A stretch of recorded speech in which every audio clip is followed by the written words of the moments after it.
မြန်မာကျက်သားကြော်လေးပါကျက်သားကြော်ပူပူနွန်းနွန်းလေး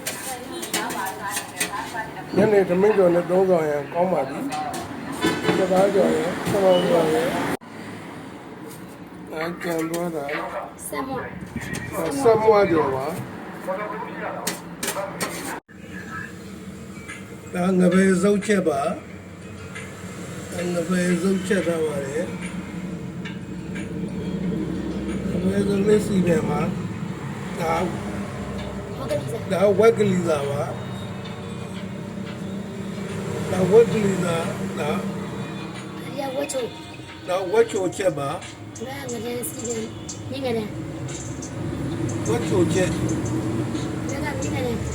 ဒါကတော့မြင့်နေတယ်ပါမြင့်နေတယ်ပြီးတော့ဒါကတပါလေပဲသွေးပါပဲသွေးနဲ့ပဲသွေးပါပဲသွေးပါဒီမှာချမောင်ကျော်ပါ